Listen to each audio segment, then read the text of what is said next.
There's a restaurant owner in Miami named Wilkinson Sejour who voted for Donald Trump.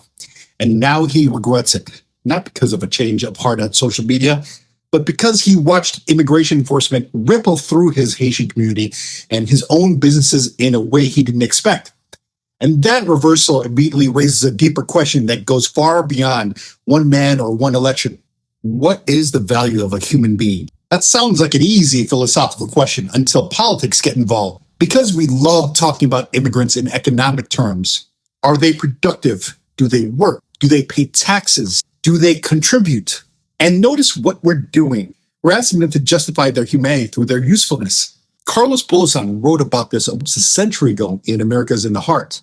Bulosan came to America from the Philippines and worked some of the hardest jobs this country had to offer. Agricultural labor, canneries, brutal working conditions. America needed people like him.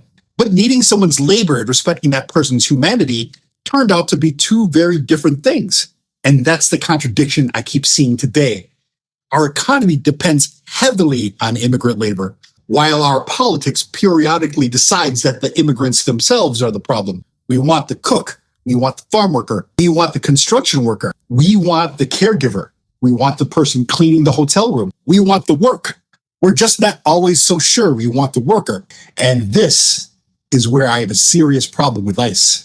I understand that countries have immigration laws. I understand that governments enforce borders, but it's the law has never been a good enough moral argument for me. Slavery was once legal in America. It was legal and it was immoral. We put Japanese Americans in internment camps during World War II. That was legal too, and it was wrong. That's the difference between law and morality. The law tells us what we can do. Philosophers ask whether we should. And that's the question I have about what ICE is doing today. Because when immigration enforcement becomes so aggressive that people are afraid to go to work, afraid to patronize businesses, or afraid that an encounter on the street could tear apart their lives, I don't consider that strength. I consider it cruelty disguised as policy. And no, I am not a Trump supporter. I think Trump has taken a legitimate issue how a country should manage immigration and turned it into something much uglier. Because when you constantly describe immigrants as criminals, invaders, threats, or people poisoning the country, eventually people stop seeing human beings. They see a category. And once you convince people that a particular group is the problem, it becomes much easier to justify doing things to them that we would never tolerate being done to ourselves. That's what bothers me about ICE. It's not simply that immigration laws are being enforced. It's the philosophy behind how we choose to enforce them.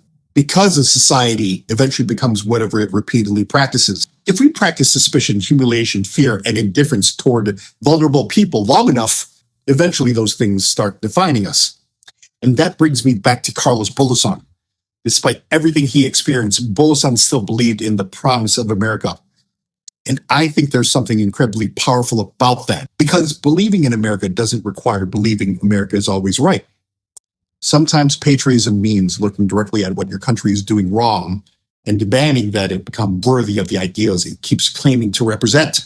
And if we're going to benefit from immigrant hands, immigrant labor, immigrant businesses, immigrant food, immigrant caregivers, immigrant construction workers, immigrant farm workers, and immigrant sacrifice, then we cannot turn around and treat the human beings attached to those hands like they're disposable.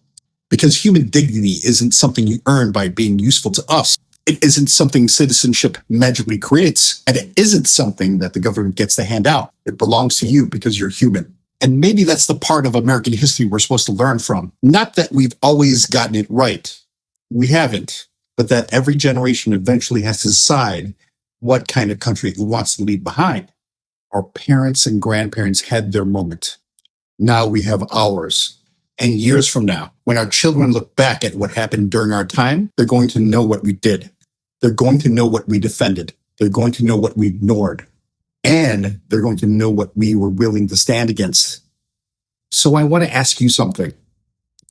When does enforcing a law stop being justice? And when does staying silent about it become a choice of its own? Tell me what you think in the comments. And if you believe philosophy isn't just something we read about, but something we're supposed to use to question the world around us, follow the philosophy edge. Because history is going to remember what happened. The question is, what it's going to remember about us. Take care of yourself and each other. If you'd want more content like this, hit like, subscribe, and hit the bell for more.